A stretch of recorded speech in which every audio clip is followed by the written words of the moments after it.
Welcome to episode 1 of Eternal Horizons, a Magic the Gathering podcast where we look out on the legacy format and beyond. My name is Jasper Murison Bowie, or just Jasper, and I'm here with my good friend Francis Cooper, aka FGC. How's it going, Francis?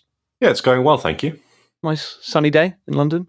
Remarkably sunny given it's, early December. I don't think I would expect this sort of weather, but yeah, it's nice and pleasant, and yeah, I'm looking forward to talking about Magic. I do this quite a lot, not whilst being recorded, so this is only a slight change from the norm, I suppose. Yeah, for sure. So today we're going to be talking a bit about this year's Eternal Weekend in Lucca, which we both went to, sharing some thoughts about the state of Legacy in general. And I don't think we're going to talk about Cube. I think we might save that for next time. But probably first we should introduce ourselves and talk about why we decided to start recording a podcast. Yeah, okay. So when did you get into Magic? What into Legacy? What do you like to play? What's your deal? What's your vibe? When did I get into Magic? Okay, I was about 17, so let's say 2010, 11 sort of time. And I think I watched a video on YouTube. Somebody was recording a vlog because it was 2010. And that's what we did. It was some teenager, I think, in his bedroom saying, "Oh my God, I really like these cards from M10. Wow, you might not have heard about this game," and then talked about it. And that was like my own. And then I remember going to Cardiff on the train, and like going. There's like I think it was a Forbidden Planet I went to and bought a dual deck there, the Nicol Bolas Ajani dual deck. And I remember enjoying casting Cruel Ultimatum a lot. That was my first experience of Magic. Really loving casting Cruel Ultimatum. I also loved casting Cruel Ultimatum at this time.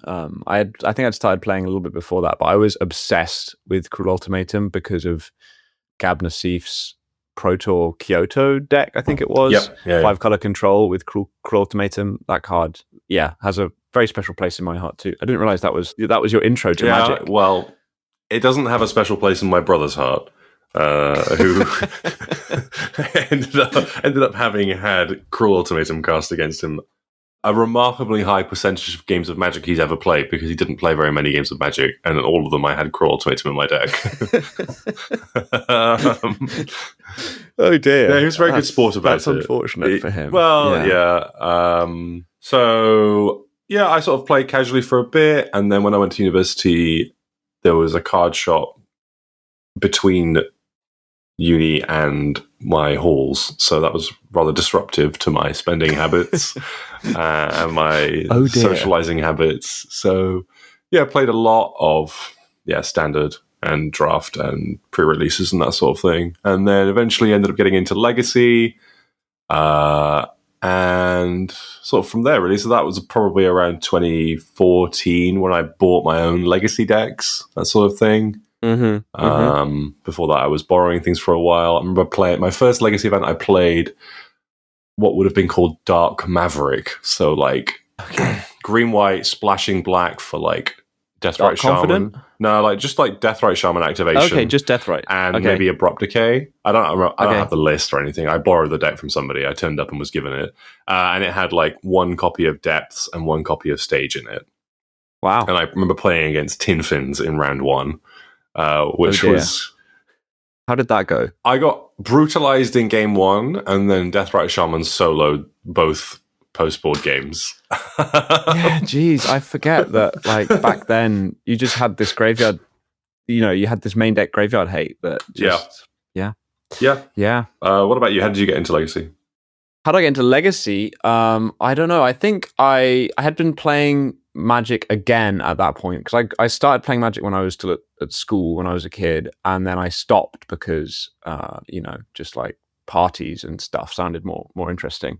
And then when I got to uni, I started playing again, and I sort of classic, went to a pre-release, started playing standard, blah blah blah. But then I think I started hearing about like what was going on in terms of the Legacy scene in London. There were the proxy events, the Legacy monthlies. And I was like, okay, maybe I'll start looking into Legacy. And I started watching a bunch of like old SCG videos and stuff. And I just really fell in love with Painter. At that point, like Imperial Painter, Strawberry Shortcake, and I was like, oh, I really want to play that deck. And that was almost a decade ago. And so I started building Strawberry Shortcake. And then Top got banned, and that was quite sad for me. But I've been playing Painter pretty much ever since. Yes. And not a lot else. I mean, not in Legacy at least. In other formats or in Limited, obviously. I don't get to paint, but that's okay. You do have a brand. I think I do have a little bit of a brand. I run the Painter Discord, I suppose it's worth mentioning.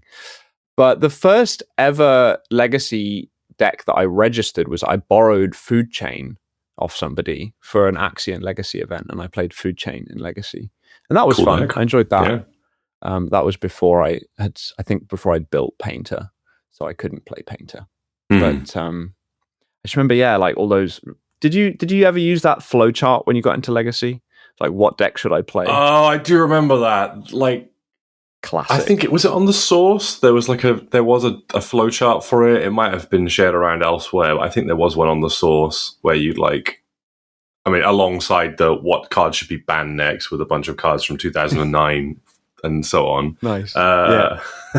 Should we ban Tarmogoyf? I think it's a strong candidate for a banning. It's everywhere. But yeah, I did use that. I mean, in Magic, prior to playing Legacy, I'd mostly played blue-white, like tempo, mid-range, control, that spectrum. I'd played a bit of like Aether Vial creature-based decks in Modern, and I suppose in Legacy, I was a student and had very little money to be buying things like dual lands. Even in 2014, when my Tundra was like £80, I was like, that's a lot of money. I can't do this. Yeah, I remember feeling that very strongly. Right. Well, I remember when fetch lands cost the same as dual lands at one point, and that was weird. It was like Onslaught Flutterstrand, you could trade 1-for-1 with a Tundra. Ooh. They were both like, about $100 at one point. I'd take that deal. Yeah, that was like just before Khans of Tarkir like got spoiled. It's a pretty good deal in retrospect. I had neither at the time, so I didn't really know. But moving into Legacy, like building my own collection, I remember like I played a lot of like White Weenie, like Aether Vial. I failed to call it Death and Taxes because I didn't own Wastelands or Rishadan Ports or Caracas. Oh no! And I played a lot of like just Terror. Straight up aggro. Well, I was playing like Thalia, but my lands I was playing like Mutavault because I had it from Standard, and I was playing like Ghost Quarters and Leonid Arbiters, and like not Stoneforge Mystics, and like just like playing Legacy because I enjoyed the games and I could turn up and play local events, and it was like whatever, a $5 to play, and it was fun. I did a lot of that. Like I remember vividly buying like Tundras and Force of Wills and things slowly so that I could play different decks, and then playing like blue-white, but I didn't have any like Jaces, so I was playing like Fact or Fiction, Fact or Fiction is way cooler than Jace anyway. But, but it took a long time, like probably to get enough cards to start building decks properly. And I had and then I moved to London and had a job and a salary. And strangely, I ended up having lots of cards after that. Not sure how that happened. Yeah. So then I played, like, at the time, I don't know, I had Grixis Delver built and I had Miracles built. That was when those were the best two decks in the format. And a bunch of various, like, Esper, Grixis, like, blue, soupy type piles built.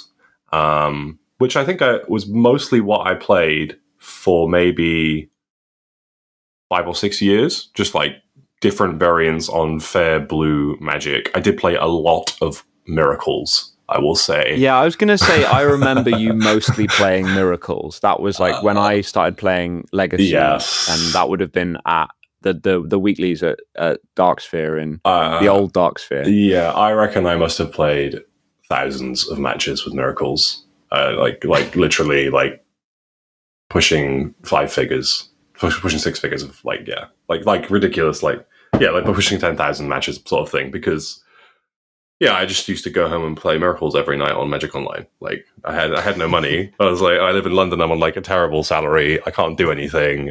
but I have enough money to buy like a few Tundras, and I'll just sit and play Miracles. And then, so yeah, and then Top got banned again. A kind of a momentous moment in the format, I would say. Yeah, I think for me, certainly it's like the biggest thing that has happened to the format. And I don't know whether that's probably just because of when we were playing, like when we got into it. But I don't know. I think I would consider it momentous as in like the 10-year period, maybe between 2010 and 2020. It was like the difference in the format. The difference was Sensei Divine Top being legal and not, in my mind. And those two formats were very separate, and none of the other changes were quite as big in terms of like, oh, they had Treasure Cruise and then that got banned. It was like that was only 3 months. Yeah, it was such a short period of time, I think. Whereas Top was like Miracles was the definitive deck for a long time. Period of time. Yeah, like. It took a little while to catch on, I would say, as being super dominant. But maybe, 2014, 15, 16, it really... Well, yeah, I think it was quite clearly the best thing to be doing. And especially towards the end, like the innovations in the different builds that you could be playing, and deck building had improved significantly. I think it was by far the best thing to be doing and quite dominant. So, yeah. I think it also represents a period of time where Legacy did start to get refined more and more. Like we went from, I mean, if you look historically at the format, there's a period of time where like no one's playing Ponder, and it's like, okay. Yeah, well, fine. Yeah, but you can play Venser. Come on, like, those are the same thing. You can play this 4-mana Flash 2/2 with like a bounce on it or a remand on it or something. And then put it back in your hand, and then you can spend a total of 5 mana every turn countering one spell. Like, why wouldn't you want to do that? Of course, yeah. No, I mean, that you make such a good point. Such a good point. But yeah, I think it was definitely the defining moment in the format for that decade. I think things changed so much post War of the Spark with the format that yes, I no longer see it like that. The whole pace of the format has changed completely, I think. Completely. Yes. So after that, the sort of grindy slow decks that I liked playing, which were based on eking out card advantage or tempo, like the tempo deck became a lot more about playing really crazily efficient threats and protecting them so that you snowball an advantage, which wasn't true with earlier tempo decks in the same way. And the control decks became about just tapping out for game objects that generated absurd value and were less about choosing moments in time and setting up big plays, which is what Miracles let you do in great ways. So I moved to playing Doomsday in about mid-2020, and I played Doomsday for, I don't know, best part of 18 months, I would say, as the main deck I played, and then I switched mostly to playing Cephalid Breakfast when I saw that people were playing Urza Saga in Painter and was looking for other things to do with Urza Saga in the format, and had a terrible Cephalid Breakfast list just after MH2 dropped, basically, with Retrofitter Foundry and Mother of Runes and wow, yeah, I'd forgotten about. And I top it at a local monthly with it, and I think I like 4-2'd a challenge with it. So that's all there in August 2021, and then I kind of let go of it for a bit until that winter when I top it at the big Four Seasons event with it. So I think Cephalid is definitely the deck I've been playing the most for the last 4 years. Yeah. So yeah, definitely like shifted into much more of a combo player. I feel. Yes. Having been, like a grindy control player, you're now like, okay, Doomsday, Breakfast, etc. Yeah, and I think that's sort of true across, like, you've been Vintage as well. You play combo mostly, rather than like the fair Lurus decks, right? Yeah, you've played much more Breach. Breach. Yeah, I have played Doomsday and Vintage. It's a different sort of deck there, but I have played that. But yes, I think the last several years of playing Vintage, every event I have registered Breach when I'm trying to win the event, and it's mostly gone reasonably well in terms of results. So that card is really silly. That's another thing to talk about in the history of Legacy. That was a Oh wow, that was an interesting. What was it, like 3 months or even less than that. I reckon it was like 6 weeks, something like that. It's really short. Yeah, I think we only had one LLM. I think that card was legal for, and I think basically most of the room was playing that deck, or a significant portion had some variant of that.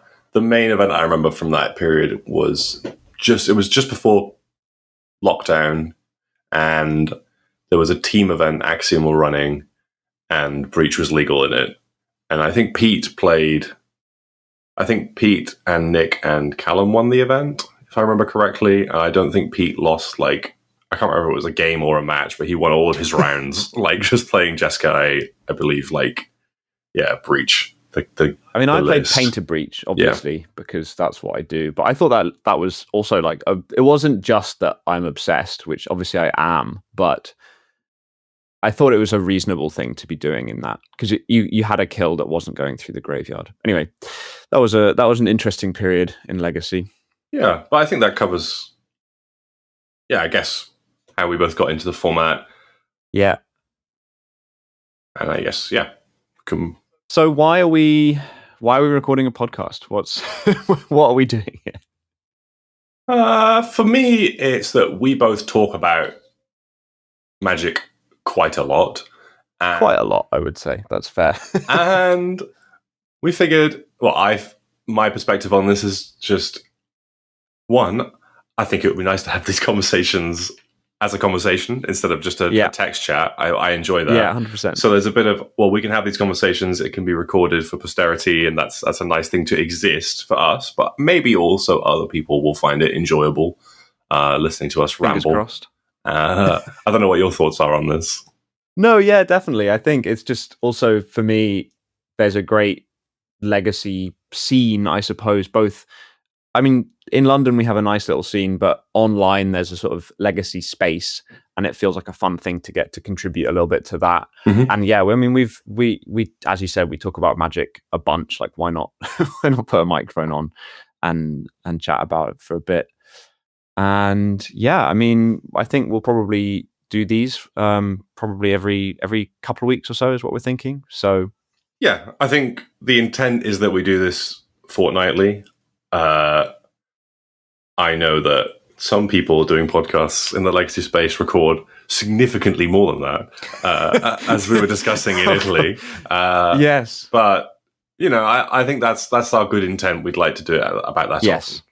Maybe not quite 5 episodes a week. No. I don't think we're up for that. But, power and credit to those that can and do. Should we move on to Italy then, given that you just mentioned it? Eternal Weekend in Lucca, November 27th to 30th. So that's like about 2 weeks ago that we were in Lucca for Eternal Weekend. Yeah. Had a very nice time. If not, in my case, not a very successful time. Well, I think I would define the success of these sorts of events as how much you enjoy them. Yeah, for sure. I think I had a great time. I had a really enjoyable time. Yeah. I felt as a place, it was perhaps nicer than somewhere they should have been running a Magic event. Was like Lucca itself was such a nice town. A remarkable beautiful place. City. Yes. So that was the first point. We got there and we're staying in the city. I think we were staying separately, but we were both staying in places in the city, and it was quite. I don't know. Yeah, I just thought, why are we here to play cards? What's going on? Why am I not just having lovely dinners and looking at the architecture? Yes, no. But the event itself was really nice as well. I mean, the venue was. I mean, it was obviously a Magic venue. It wasn't like that nice, but it was by Magic venue standards, I would say, pretty nice. It was bright. It was airy. It was reasonably well laid out and so on. Yes. And the food options were really good. So that was nice. Yes. Big positive feedback point on all of those things. It felt like even things like it having a high ceiling meant that it didn't feel cramped. That sort of thing. It had windows. Lots of big windows. nice views. You could see the mountains out the window. Yeah, I know. Like the snow top on them. There was a moment when I was like playing a match and the light outside was just so beautiful. And I was like, I really want to be outside taking photographs right now. And I said that to my opponent. I kept being like, look at the sky. Yeah. And he was like, no, what, can we play Magic? Yeah, which combat step are we in? Yeah. I was also at that point, I was a bit worried that it would make, I was trying not to make it seem like I was trying to distract my opponent. I really wasn't. I was majorly distracted myself. Fine. Yes. I'm more in your camp on this. I was looking out the window thinking, wow, what a beautiful place. Meanwhile, there's Legacy. Yeah. Meanwhile, Tendrils you for 20? No. No, I did play against Storm twice, but yes, we can get to that. Yeah. We played. So, what events did you play? I mean, we played in one event together. I guess we could start with that. Yeah, day one was teams. Yes, teams tournament. We played with Alex Ray, our friend. Yes, Alex Ray, who you were staying with. Yes, and I played the vintage seat with Jeskai Gifts Breach with Lurus. Alex was playing Pauper as a notorious Pauper expert, having never really played a Pauper event before. And then Jasper. Yeah, I was playing blue-green Echo Painter, I think is what we termed it, which is a deck that you and I built in the run-up to the event just because we thought it would be fun. Yep, pretty much. And it was a fun deck. I mean, it was like Painter Servant, Grindstone combo, plus Echo Vion's Hull Breacher. So it was like a kind of, with four LED, 4 Veil of Summer, and that was basically the whole plan, was just like, I'm going to either Echo Breacher and then combo you, or just combo you on turn like 1 or 2 with Painter and Grindstone and LED. Yes. And I think we sort of came to that conclusion because we might have expected there to be quite a lot of Khan in the format, or more than you might expect. Yeah. And being able to go underneath the Mystic Forge deck by having more turn 1 hands with Lion's Eye Diamond was a route to that. So in many ways, it took inspiration from that, but also that idea. And then being a Lion's Eye Diamond, Veil of Summer shell, sort of like an Epic Storm deck, perhaps, meant that you could go quite fast with protection. And then there was Malevolent Rumble, which was really excellent. You could cast Rumble and then put your Echo in the graveyard and find LED. I'm not sure that ever happened, but it is there if you can find it. Yes, and Emery was in there as well. I think the idea was basically that all these plans are quite synergistic, where if you have LED that's good with Grindstone, because it pays exactly for the activation, obviously it helps you bin your Echo and pay for the Echo flashback. Veil of Summer, you can name blue or black with Painter, and then you can protect your Painter from even Lightning Bolt with that. And it also obviously lets you cast Echo and not get it countered and so on, because it's a pretty bad feeling if you discard your hand and then get your Echo Force of Will. I think you lose pretty much all of those games. Yeah, so it gives you outs to Orcish Bowmaster with the triggers on the stack after you've echoed as well. That did happen in testing. That was fun. Yeah, but I thought that was a cool deck. And I suppose I did make a brief joke about Alex, our heroic Pauper player. Essentially, none of the three of us had played Pauper before, or not since a long time ago. I think the last time I played a deck which had Gush, Gitaxian Probe, and Daze in it.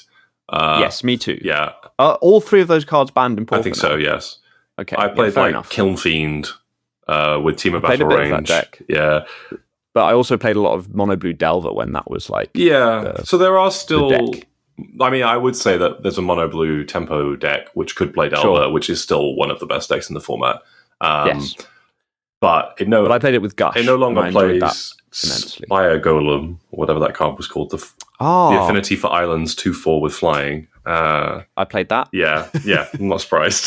Which used to be a big deal in the format. There also used to be that like Undying creature, like a 3-mana, like 1 blue 2/2 flyer with Undying, perhaps. I think there was something like that. Some kind of Geist. I think. Yeah, those cards were just very popular at one point, and now are no longer relevant because of mostly Modern Horizons. So I think basically none of us had really played Pauper recently, and it was kind of like, well, who's going to play in which seat? And I think also the legacy seat was not looking very attractive for a long time because there hadn't been bans yet when we were sort of planning for the event, and the bans only took effect like 2 weeks before the event. Which I loved. I was so happy they made any changes. I was so happy. Yeah, I was like, thank God they've made a change. And please do something. Like, don't just ban one thing. I mean, this isn't a bannings episode, but I was going to not play the main event legacy if they didn't make any changes. That was I was going to start my ticket. I was strongly considering that as well. Yeah. I was strongly considering that as well. This is a waste of my time and effort. I will not enjoy this experience. Part of what makes Magic so interesting is thinking you have a chance with a strategy you've come up with or considered or tuned yourself.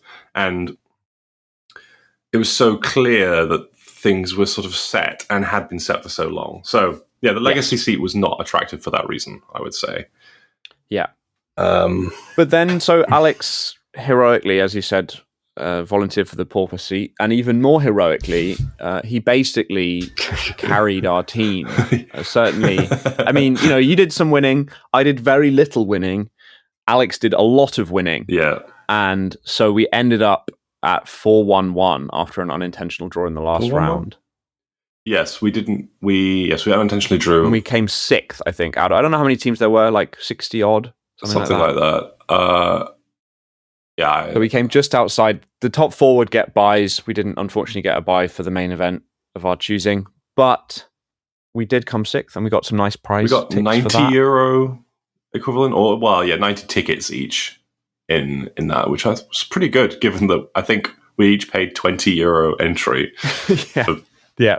So that was nice. Definitely the highest EV event, I think, of the weekend. Like, in terms of for sign up, if you want to prize an event, try that one, because you pay one team ticket for €60, and then and also Team Trios is just great fun. Like, I always love Team Trios events, even though, as my deck really did not perform.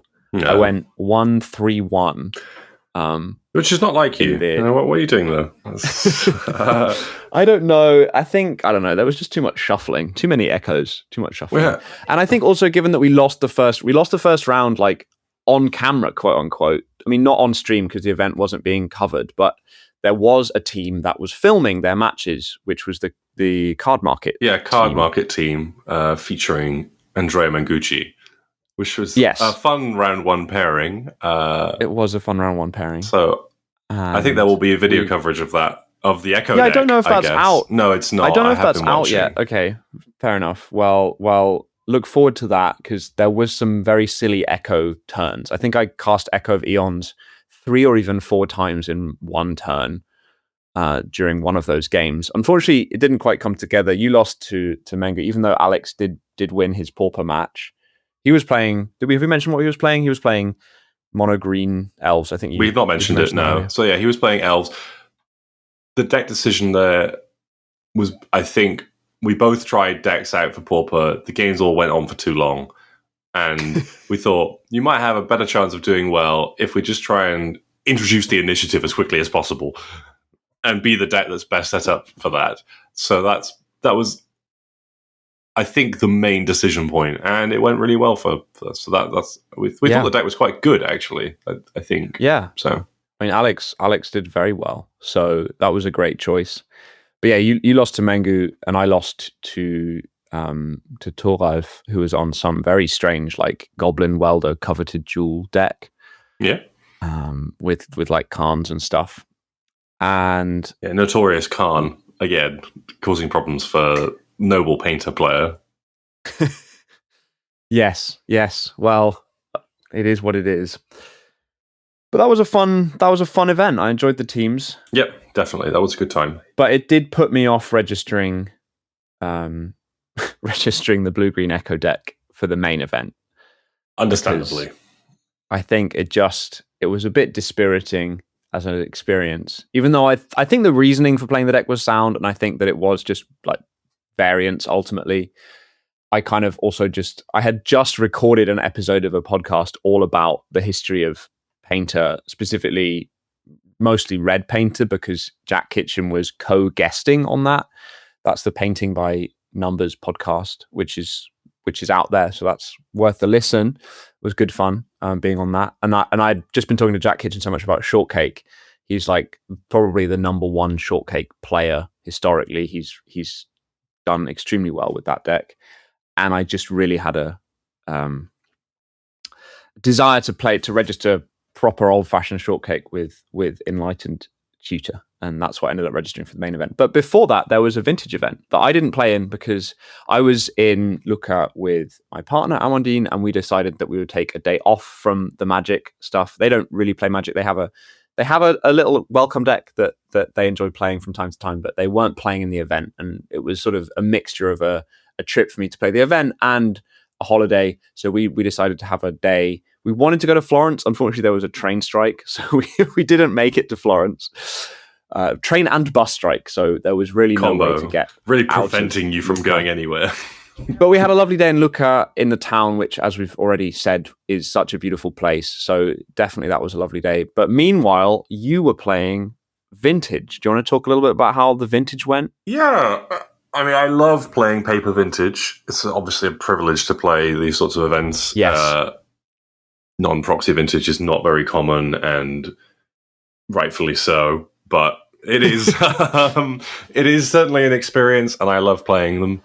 I played, Gifts Breach, which has done very well online this year in the hands of Dissolutionist, who has won a lot of events with it.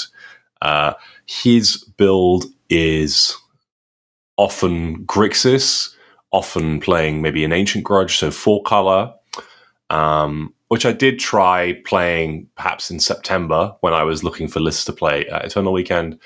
My preferences lean a little more to playing more stable mana.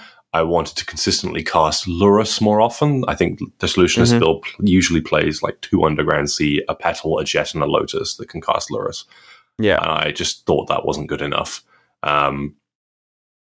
Things like that. So, but I was playing a mana drain shell in the same vein. So it's Jeskai, but I would say the mana base is built more similarly to the Jeskai Paradoxical Outcome, like combo control shells. So I had, and notably, mana drain lets you cast Gift Ungiven quite nicely. Yes, I guess that's the point. The innovation, I suppose, was that Stock Up got printed.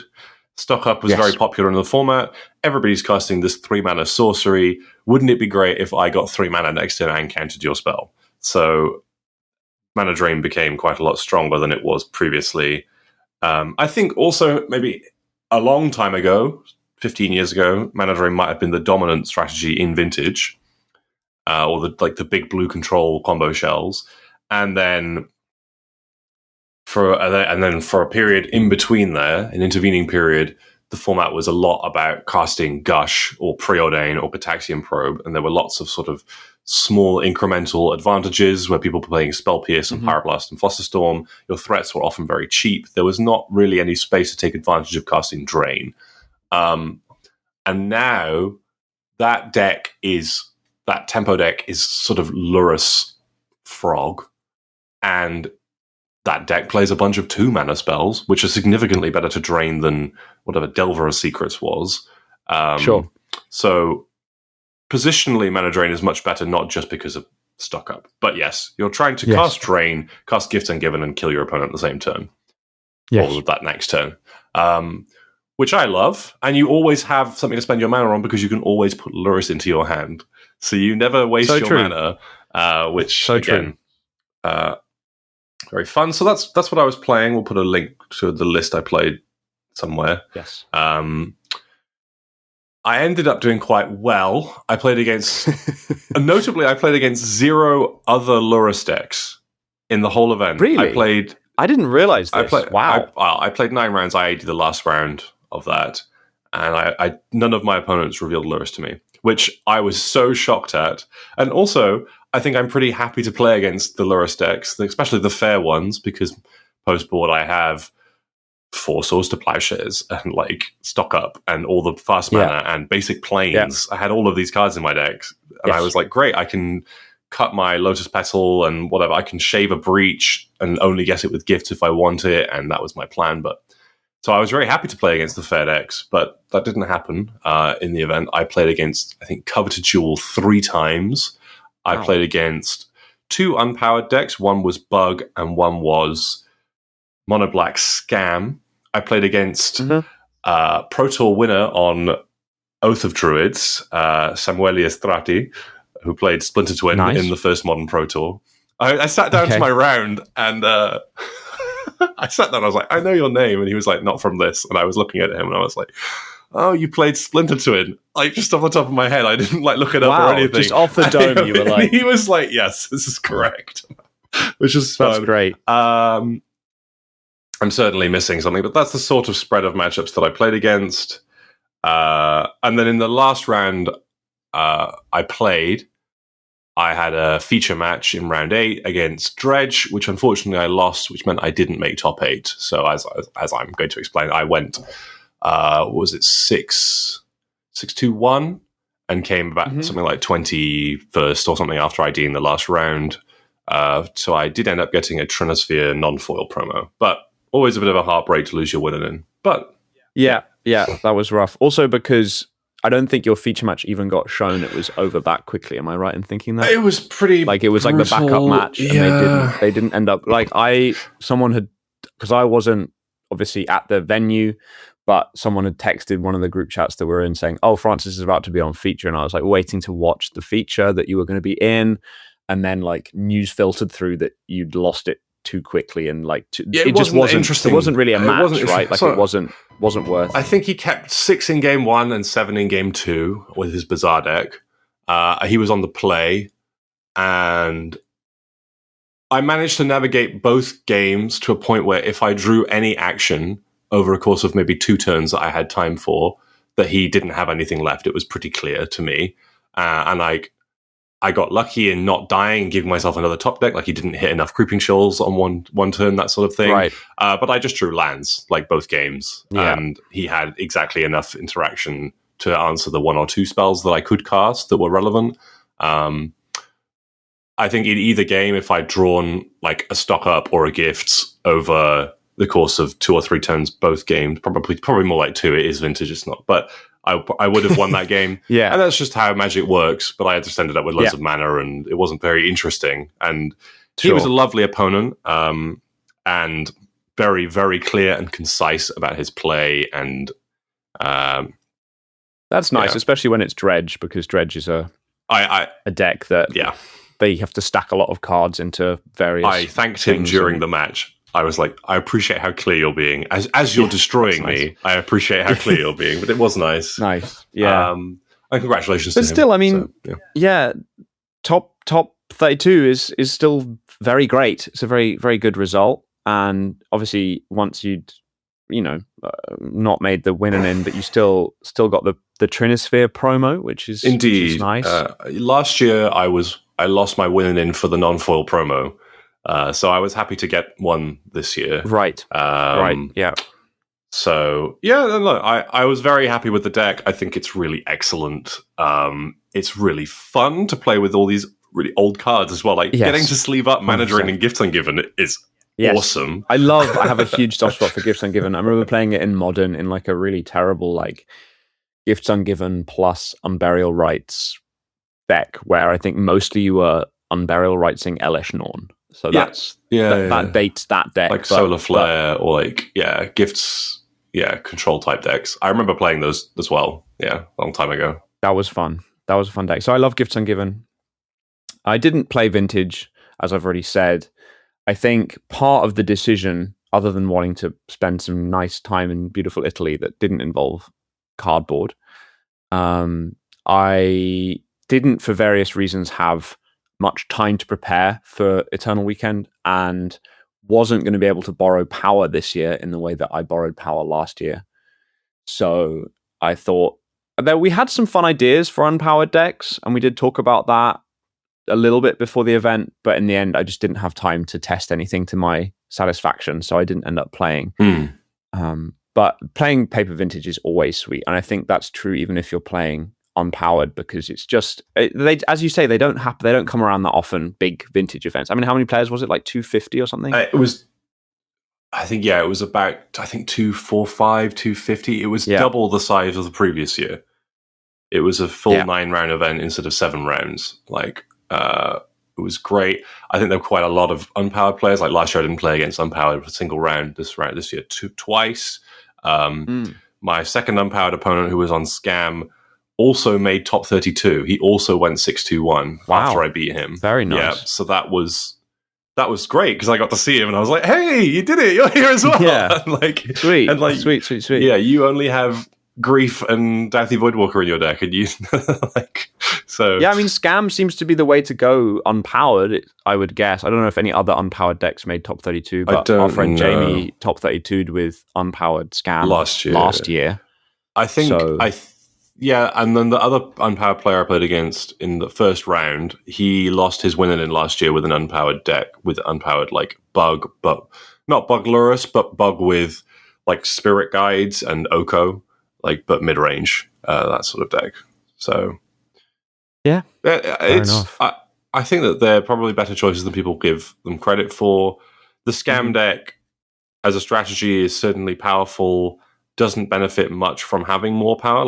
You could put a Jet and a Lotus in your deck, and those would be really good cards. But Black Lotus, good Magic card, right? But that's only going to be in so many of your draws. Your whole strategy isn't dependent on having these cards in your deck. You can't play Underworld Breach without Black Lotus in your deck, realistically.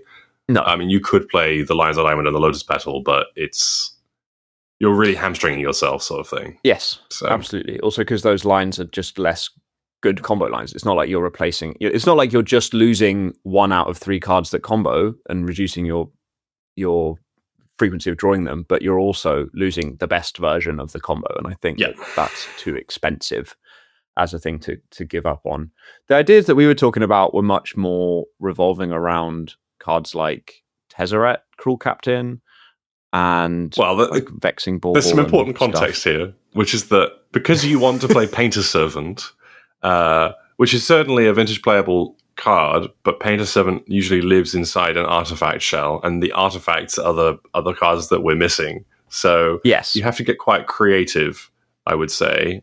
So last year we were looking at playing 4 Saga, 4 Vexing Bauble, which was quite promising. But that then got restricted twice because obviously the unpowered deck was just so good. So then this year we were looking at new printings, and Tezzeret was really the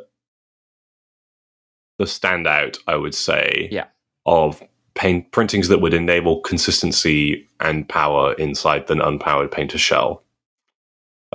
So I think that is still true. I think Tezzeret is a really interesting card outside of the legacy decks that are currently playing that card, which I don't find remotely interesting, unfortunately. But both of us have a little bit of disdain for that sort of shell, but I do find Tezzeret to be an interesting card in itself. So I think that's worth exploring. I know Painter Servant isn't best friends with Zerda, but I am kind of interested in thinking about playing a Zerda deck in Vintage because Saga has been restricted. So you're not really losing much by not playing Saga. But then you can play Tezzeret, and Tezzeret is an enabler for your monoliths and also an outlet to find your kill condition. Right, because the idea is that you can get keys and stuff. So it is a key with your monolith. It is a key, and it also chooses for Ballista. So it increases your density of kills quite a lot, I think. It means that you have, if you can cast Zerda, you have a lot more Splinter Twins in your deck, right? Yes. So, but that thing, again, probably is better with power in it. I don't know. It's just another. I think Tezzeret's an interesting card. We'll see where that goes.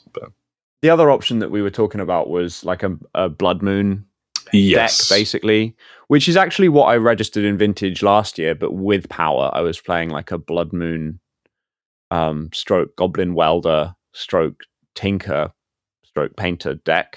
But red with a blue splash for Ancestral and Tinker. Very recent. So, did you play Time Walk? Yeah. I did play Time Walk, yes. That's also a good card. So also a good card. And that was a lot of fun, that deck. even though it again results didn't necessarily go my way that day. But I really enjoyed that build. But again, I think it's just you just want to have power when you're like tinkering for Bolus's Citadel. Yeah, those cards are too good, which is sort of the point, I suppose. But yeah. So that was vintage. I was pretty happy. I need to work out what I'm going to do with my Trinisphere. Because I was going to ask you about this. What are you doing with your Trinisphere? You're not selling it. No, because I think I would like to hang on to it. I don't really have any interest in. Like, obviously, if I need to sell it, I will sell it. But sure. It's nice to have a memento of something. In fact, it really softened the blow of losing my winner in that it was like, well, I can ID and get this other thing, which is a nice memory of doing well. But it doesn't really fit into anything I would play. Unfortunately, I don't own a load of Mishra's workshops. Oh dear. So you're also. I just don't really think of you as a Trinisphere gamer. You're on the other axis of that. I think you don't really like playing Stompy very much. No. So there are two places I might play it. One is I'm building, as we've just talked about, Zerda. I'm going to build a Zerda. Yep. EDH deck. Zerda on your mind? Because obviously everyone loves having... meanwhile, Zerda doesn't actually work with Trinity. If you companion it, you'd have to play with Zerda as your commander. But that's one thing, and that'll be fun because, I'll be able to tell people their spells cost 3, and they love that. And really, in Commander, if you're trying to cast several spells in one turn every turn, you're the problem, I think. So I think Trinisphere is fine. It's just play your one smell and pass the turn. Come on, let's keep the game going. That's how I feel about that. Keep the game moving. Yeah. But also, I've started picking up the remaining pieces I need for Painter. And there are some builds of Painter that will allow me to do that as well. Notably, I have registered Trinisphere in Painter decks. You can definitely like engineer for Trinisphere in some matchups and stuff like Oswald that. For Trinisphere. Oswald for Trinisphere. It's not outside the realm of possibility. Yeah, you've been building Painter, which is exciting. After I don't know how long that I've been wanging on about. We talk about Painter a lot, so Painter. I like. Yes, I think I've probably played maybe the most Painter of anybody who doesn't own Painter, because we talk about ideas, and I think, oh, I'd like to try that. Okay, I think I've played exactly one paper event, with Painter, which was a vintage Four Seasons where I registered Painter Breach. Oh yeah, I think we registered the same. Yeah, we did. Maybe the same 75 even. It might have been similar. 74, 75 cards, and that was really fun. That was a proxy vintage event. Yeah, Four Seasons I was usually able to register power. Notably, lets you play with proxies, which is nice. But I don't know. It seemed like a fun thing to do, and there was a nice opportunity to pick up some ancient tombs in Lucca. So. Yeah, that I think is something I'll be trying out in the near future. I've been looking at playing lots of lists with Basim, and I've been trying an idea of Jasper's, which I'm not sure if he's ready to release to the public. But we can talk about Lady Octopus. Yeah, okay. So Lady Octopus, I can't remember what she's called online, but Lady Octopus inspired Narrata. Ingenious hacker or something. That's like it. That. Yes, I can't remember. I think that is it. But Lady Octopus inspired Inventor, which is sort of a mana ramp card. So it's a blue for it's like an Aether Vial. Yeah. It's like Artifact Aether Vial, basically, except that it's a creature. It's blue mana for an 0/2 legendary creature, human scientist villain is the type line. Excellent. Because it's a Spider-Man card. We don't have time to talk about Universes Beyond, but maybe that can be something that we talk about in the future because we both have feelings about that. But never mind, putting that aside, Lady Octopus has the text, whenever you draw your first or second card each turn, put an Ingenuity counter on Lady Octopus, and then you can tap Lady Octopus to cast an artifact spell from your hand with mana value less than or equal to the number of Ingenuity counters on Lady Octopus without paying its mana cost. So it lets you cast artifact spells at instant speed for free if their mana value is lower than number of counters. Yes. And obviously you draw a card every turn. It does trigger off the cards that you draw for turn, which is quite nice. I think a lot of cards that trigger off draw, it'll be like, when you draw your second card in the turn, but this is whenever you draw first or second. So that's a nice thing. And then you can do things like cast Painter's Servant for free, cast Grindstone for free, or probably the most powerful artifact in Legacy at the moment, unfortunately, is the One Ring. So your Lady Octopus can cast your Lord of the Rings card. Yeah, which is really good. I will say, really strong. Casting the One Ring in your opponent's combat step is really, really silly. And then you draw a card in their turn, which triggers your Lady Octopus again. Yeah. That. And also, I've been playing it with Bazim, which is another Universes Beyond card. So I've got my Spider-Man, Assassin's Creed, Lord of the Rings combo going on, which is, I don't know. I don't like it particularly. Again, we're not going to go into it. But that is all quite a lot of fun. I suspect I will play it at the next Legacy event, which is tomorrow. Yeah. But yeah, I can't remember how we got onto this. I'm building Painter. That's what's happening with Trinisphere. We were going to play Legacy the day after that in Italy. So maybe do you want to go ahead with yours? Do you want to wrap up your thinking? So I think I mentioned earlier that I played Shortcake in the Legacy main event, which was they nicely split it over 2 days. So it was 8 rounds on day 1 and then another 6 rounds on day 2 or something like that. I think so. I don't know how many rounds I think it was total, 8. It was nearly 1,000 players. Yeah. So it was a lot of rounds. You had to go X2 on day 1 to qualify for day 2.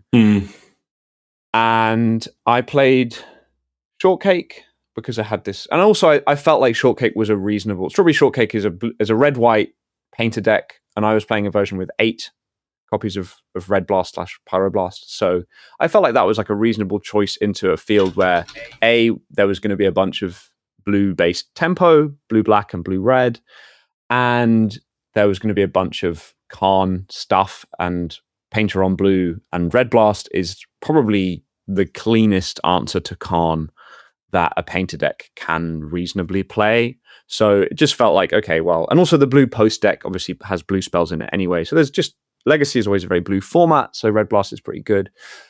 And I basically just felt like playing a deck that's barely changed since Top got banned. I mean, obviously it has, but in terms of its vibe, it's still very similar. So it's nice and nostalgic for me. And started very decently. I won my first round unfortunately against a fellow London player, but then was Clam, who was on commentary, managed to get me the feature match for round 2, which was a lot of fun. I really enjoyed playing on camera on stream. That match is on YouTube. I will put a link in the show notes to that. It was a very fun match against Cradle. And then I won my 3rd round and was thinking, okay, this is going all right, but then managed to lose 4 consecutive rounds. Obviously at X and 3 I was out of day 2, but I kept playing just to... Well, I had already avoided the Clam session. I could no longer go 2-5. We've not mentioned Clam session. We've not mentioned Clam sessions at all. Which everybody already knows what it is. No. Of course, yeah. I don't know if the website is up yet. There will be a website for Clam Sessions. For context, Clam Session is something that came out of an event several years ago where our friend Alex, blessed be his name, went 2-5 in an event. And we were curious what Magic the Gathering creature is 2-5 toughness that could represent that record. You know, like Grizzly Bear is 2-2 and so on. Yeah. Juggernaut is a 5-3. Exactly. Or I think that might be or 5-3, I'm a Juggernaut. Exactly. There we go. One of the greatest tournament reports ever written. But yeah, so Clam Session is the name of a creature from Unhinged, I think. And I think it's Unglued. Yeah. Is it Old Border? It's one of the 2 old... Yes, it is Old Border, so it's not the new So it's got to be Unglued. Yeah. Which just involves, it's like a 2-5 for 3, which involves singing a song every upkeep with the same word in it, but it has to be a different song. But that is now a tradition in the group of people that we play with, where if you're still live to go 2-5, you may not drop from the event. Yes. And if you do go 2-5, you get presented with a copy of the card Clam Session, signed by everybody that was at the event with you. Beautiful thing. Not everybody in the group has agreed to this, but I've shaken hands with some people that if I clam session an event, I will register in the next event a 14 card sideboard and put that clam session in my deck box. So that's proper clam sessioning as far as I'm concerned, is entering into that agreement. The hardcore clam session mode. A hardcore clam session. And the way to free yourself of this burden is to 5-2 an event, which conveniently makes you a big winner, which is another uncard that we discovered when we were looking for how to expand the nature of this game. So if you're a big winner, you can ditch your clam session again. Yeah, but there's no limit on the number of clam sessions you could put in your sideboard in this event as well. In that, if you've gone 2-5 consecutively, you're down to 13 sideboard cards, and you could keep going. And also, there's no limit. You could have 20 clam sessions in your deck box and no sideboard, for example. I suppose so. I don't know. It's not got that far. Is that a world you want to live in? Nobody's playing within their sideboard currently. I have also shaken hands on this, and now there's documentation of that, so that's brilliant. So you'd avoided the clam session. I avoided the clam session anyway, but I did play it out just because there was only one round left. So I ended up 4-4 in the Legacy. Nice even record. I think that is the same as I did last year as well. So something about Eternal Weekend. But it was fun. I had some fun matches. I lost my day 2 and out, as I was terming it, to a former Painter player on Blue Post. So that was a bitter blow because Blue Post is not a great matchup. Lots of cons, as we've alluded to. That is tough. But, yeah. Anyway, I mean, I had a good time, and then I registered. I played the Legacy side event the next day as well, just to play a bit more Magic. And how did your Legacy go for? So main event? I registered Cephalid. I will say for both of these events, I didn't have much time to test because I'd taken a new job like a fortnight beforehand or something. And so I was prepping for that, and then so I didn't really practice much. But the Cephalid is something I'm very comfortable with and have played a lot with. And I registered a build which was basically blue-white with no black cards in it other than the Therapy and the Dread Return. I did try playing various lists with Orcish Bowmasters in the main and maybe playing Kaito, that sort of thing, which was kind of appealing. But the mana was too bad. I did try... There was a list that top 8 at this event which had Murktide Regents in it. I did talk to somebody ahead of the event who suggested that... Tony suggested that...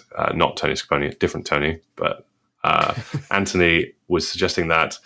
I think that was quite a good choice, but I basically played a list where I could have either played 2 Murktide Regent or I played a Spell Pierce and an Orange Chant in my main deck. I think maybe the main thing... I was playing 4 Tameo, and I was playing a Caracas in my deck, which isn't necessarily normal, which I really loved. The Caracas was excellent. And so were the Spell Pierce and the Orange Chant. They won me a lot of rounds during my day 1. So I didn't day 2 the event. I went 5-3. I played against... can I remember? Blue-Red Cutter, Doomsday.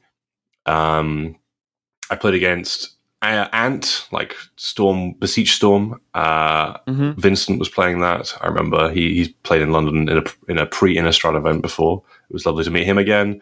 I played against Painter. That was my first loss. They had really brutal hands. They had like turn 1 Welder Engineer with Spirit Guide for my days, get Defiler. I couldn't have anything in play forever.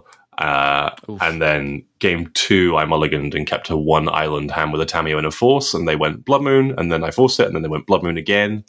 And I never found my planes and died with 6 white cards in my hand. So that was that lost. Yeah. And then I played against another Storm Pilot, like another Beseech Storm Pilot who was playing like 1 Necrodominance and that sort of thing. And they were lovely. Very pleasant opponent.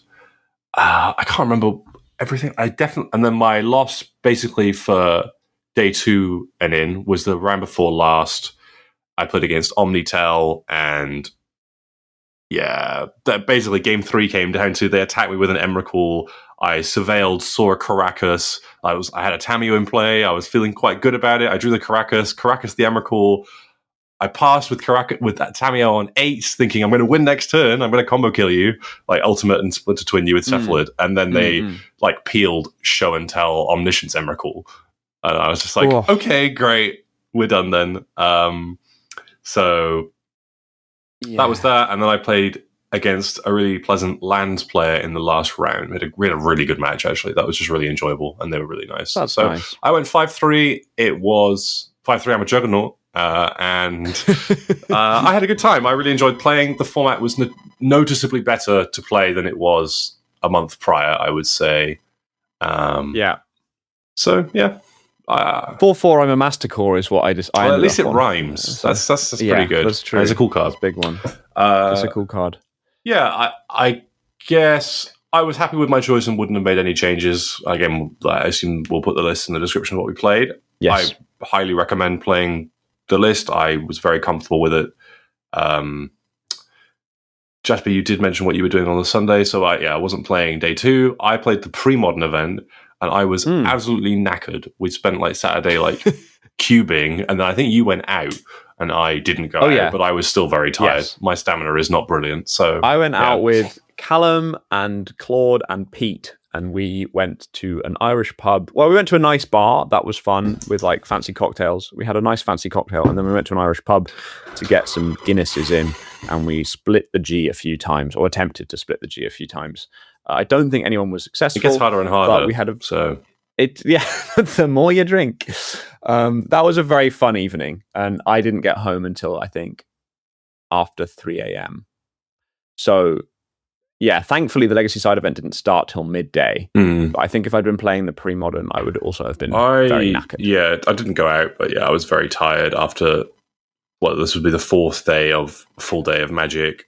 I played green-white Living Wish Infinite Life Combo so I registered another Nomads on core deck, which I really liked, and I had a lot of fun. I think I went 4-2 drop, something like that. I wasn't live for, or maybe no, it must have been 4. I think I went 4-3. I wasn't live for prizes, but we wanted to go for dinner basically. But I had a good time, and I didn't clam session, which was my main goal, because I was so tired, and I don't play the format really. And the deck isn't one of the best decks in the format. You basically never beat any deck that registered the card Replenish. So I was like, as long as I don't clam session, I'll be happy. And I didn't clam session, and therefore was happy. I did want to mention, you mentioned Claude. I do want to talk about his event. We should talk about his Legacy event. Claude is someone that we both know from London, but he left London a few years ago and moved to Luxembourg. And I don't think he's played very much Legacy since then, if any. 0 Legacy since then. Yeah. And he decided to register Ant, basically. Which is all he used to play, basically, he used Ad nauseam tendrils. He used to play Legacy with us 2016, 17, 18 sort of time. Yeah. Pretty core member of the gang. And I remember also playing a lot of Modern with him. He tried to he did successfully queue for the Pro Tour with Clam KCI.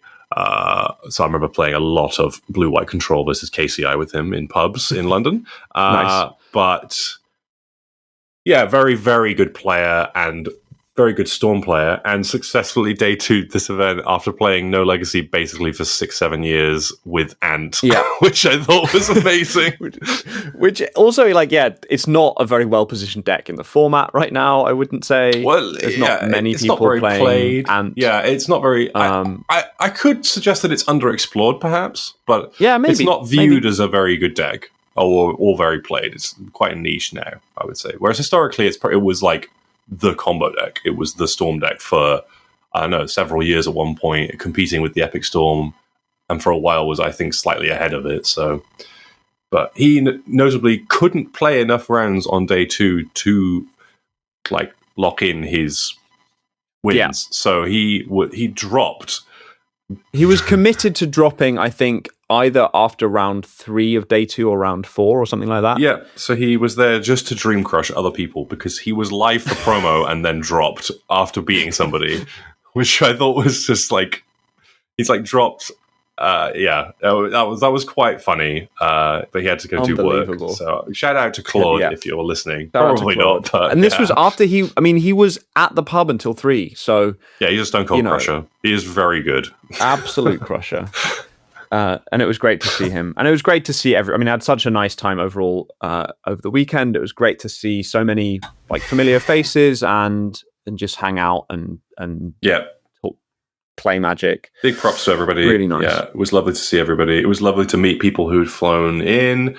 It was lovely to meet some of the American contingent who I'd not met in person before, but have spoken to online a fair bit. So that was wonderful. Yeah, I think also big props to Four Seasons and Booze. They ran an amazing event. Like they did. It was cracking. And I think we're hoping that they get Eternal Weekend again next year. Yeah, Lucca is a very nice place to go. I think the only problem with that venue is getting there. That was the one thing that was a bit of a pain. You had to there were no taxis, basically, certainly not at night, and you had to walk down a road. I think it would have been much better had no pavement if they had a footbridge across that motorway. If you didn't have to do the walk in the dark with minimal lighting over a bridge with no footpath, I think that would be fine. And everywhere else was so walkable. I think that was also what was shocking. Everywhere else in the city was very walkable. So I think we made a joke that Four Seasons landscaping could help them out with the infrastructure project. Yeah. That's a throwback reference. But no, it was a lovely trip. I mean, if you're considering coming along to Eternal Weekend, I mean, Eternal Weekend Japan is happening right now as we speak. Or I guess probably not. They've probably finished for the day. Asleep right now, but yes. Our friend Pete is there. I think he played in the Legacy event today. Yep. I'm not sure how he did. I think he went 7-4 with Demir Tempo. So I think he day 2'd but wants to play Vintage and wasn't live for anything prize-wise. Fair enough. Yeah. Fair enough. To conclude our Eternal Weekend chat, our meal on the Sunday night, we went and had just the most enormous amount of steak. I've never seen so much steak in one place. We got talked by the waiter into ordering 3 kilograms. Yeah, we ordered 3 kilograms of Florentine steak. Steak on the bone, like Florentine steak on the bone. So the bone weighs into that as well. And it was very delicious. There was just a lot of it for 4 people. And we did eat it all. So we didn't get defeated by the steak. We defeated the steak. That was a nice way to end the trip. It was good. Yeah, I don't think I have anything else to add on Eternal Weekend. Other than bring on the one next year, basically. I'm quite excited to go again. Yeah. Yeah, and see everybody else again. Can't emphasize how nice it was to see everyone. So yes, no, can't say that enough. It was a really fun. The mood, I think, was really good as well. The weather was nice. Everything was kind of just a good vibe. It was a really good vibe of an event, and it was run very well, pretty smoothly. I mean, all the rounds went over time, and I think that I was hearing a discussion recently about whether one should get rid of the 5 extra turns thing. I don't know if you have a take on that. I was listening to this on Eternal Diddles. They were discussing that. I'm not sure if that's where you heard it, but that's probably.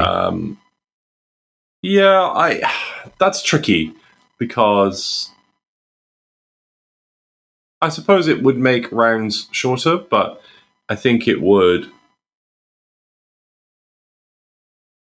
perhaps lead to a more difficult job for judges in that the remaining rounds that are left to complete that look like they're going to go to a draw will be less obvious and be under less scrutiny.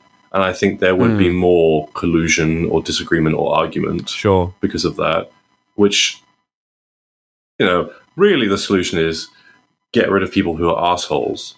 But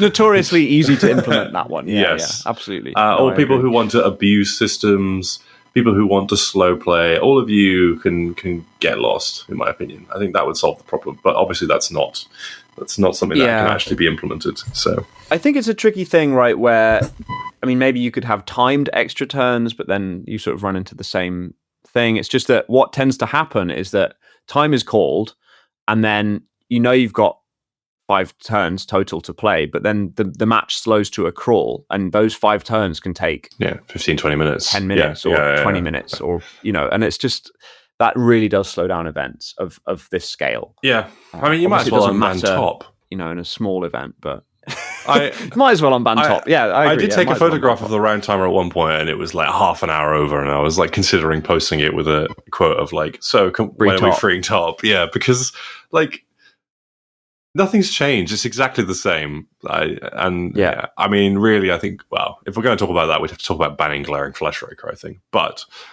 Yes, maybe we should do that anyway because Eldrazi. Boo. Boo. But yes, anyway, yeah, generally very good and very enjoyable. Yes, very very enjoyable. Lovely weekend. Lovely. Well, a little longer than a week. I was in Lucca. I think you were from the Wednesday as well. Wednesday to Monday. Yeah, so it was a very nice trip. Yeah, very nice trip indeed. I think that probably. I don't know if you want to talk at all about LLM tomorrow. Yeah, I suppose something we'll pick up in the next episode probably is that we're going to talk about the event that we have tomorrow, which is the next iteration of London Legacy Monthly, currently being run by GK and myself. Yep. And yeah, I suppose, do you know what you're going to be thinking about playing? I'm thinking about, I have a copy of Lady Octopus on my desk that I'm strongly considering registering, although my other copies didn't arrive in time, so I'd have to print. It's a proxy event. It's like a tournament series that's been going for ages now, the LLM. Yeah, it's gone bi-monthly. Something like that, yeah. Every 2 months in London, and it's proxy friendly, which is nice, so you can register whatever you want. So I'm torn between registering something with Lady Ock or something with Oswald or just Red Painter. But yeah, I mean, you might register.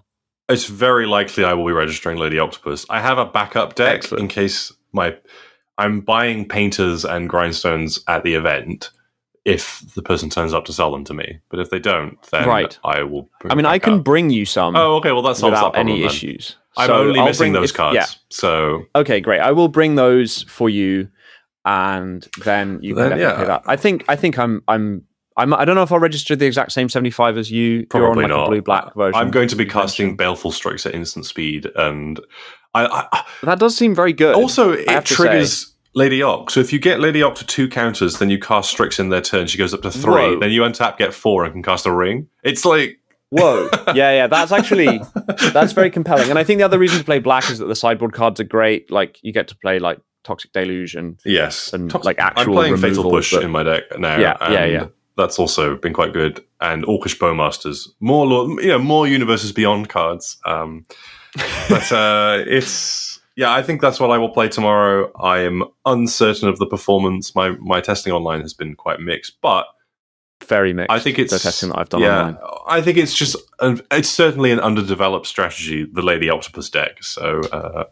I don't think we've really... I mean, I've been testing it a bit online. You've been testing it a bit online. I don't think anybody else has registered Lady Octopus in Legacy. Well, I did see a Phil Gallagher video with it in it. Oh, really? But, okay. I mean... I haven't seen that. Well, I'll share that with you. I don't think it's quite as ambitious. I'll see if I can find it. I think I did. Maybe I'm giving him false credit. It's a fun game that's been going on actually that I've been playing is like typing into ChatGPT who is best known for playing certain decks. Phil's name is like every single deck. He's like the most notorious player because I assume he's so prolific in his content creation. Yeah, that makes sense. The language model is like, well, he must be the best person at all of these decks. Which impressive. That is very impressive. It is quite I find that quite funny, but don't trust everything you read on ChatGPT, folks. Yeah. The other ideas that I've been playing around with are like Oswald plus Tezzeret, Cruel Captain, a card that we've already talked about. Yeah. Which is, I think, an interesting way to try and play Tezzeret that doesn't involve playing the card Cloud Post or playing the card Glaring Flesh Raker or playing the card Kozak's Command, none of which I'm very interested in. And Tezzeret untaps Oswald, which is nice. I think I was thinking about this earlier. I think it's worth you playing 1 copy of Grim Monolith in that deck to get with Oswald. So you can sack a 1-mana spell, get Grim Monolith, cast Tezzeret, untap Monolith or Oswald, which I don't think you had in your list. I did not have that in my list. But 1 Monolith seems a good point. Worthwhile to me. Reasonable. But I think one of the problems that deck has, though, at the moment, the deck that I played 2 leagues with it, and one of them was 4-1, which was pretty good, and the other one was 0-5, which was a lot less good. So results mixed, shall we say. I think that one of the problems with playing mono white is that it's a struggle to interact with stuff that is on the stack. You just can't really. I was playing like mind break traps in the sideboard for oops and stuff, which is okay, but not. What was the card that meant that you couldn't lose the game? Could you play like Angel's Grace or like there was a Flare as well, Flare of Fortitude? Yes, you could play that as well. There are options that beat some decks. I mean, although I think that one is your life total can't change, so I think you'd still lose. I think it might be worth thinking about playing Angel's Grace. That card is quite good. I think especially versus Oracle decks, because they have to have nothing left. You just cast Grace. Yeah. But you're right. It's pretty minimal. The options you have, like Trap, is probably the Deafening Silence. I guess you can play against some. Play Orum's Chant. There are choices, but yeah, they're not great. So, and I think that you just have, you're a bit too reliant on 2-drops. Oswald being a 2-drop. And your whole deck revolving around that is that it's difficult to build up tempo, I think, because you're not casting anything for free. You're always trying to like cast your spells and then have your creature live, whether it's your Painter or your Oswald. You need them on the board, otherwise you can't do things with them, obviously. Yes. So but it's tricky. These are the things that are in our head ahead of the event. I'm sure we'll talk about it at the beginning of the next episode. Basically, I'm sure we will. And I think that brings us to the end of episode 1 of Eternal Horizons. Hopefully you've enjoyed the episode. Please follow us on whatever platform it is that you're using to listen to this. And we'll be back in a couple of weeks to discuss LLM, as we've said, probably talk about Vintage Cube, the changes to the Magic Online Vintage Cube will go live in the coming week. So that'll be fun. And I think that about wraps it up. Thanks very much for listening. Thanks, Francis, for joining me today. It's been a lot of fun. Yeah, really has been fun. Thanks for hosting. And yeah, I'll talk to you soon. Bye. Goodbye.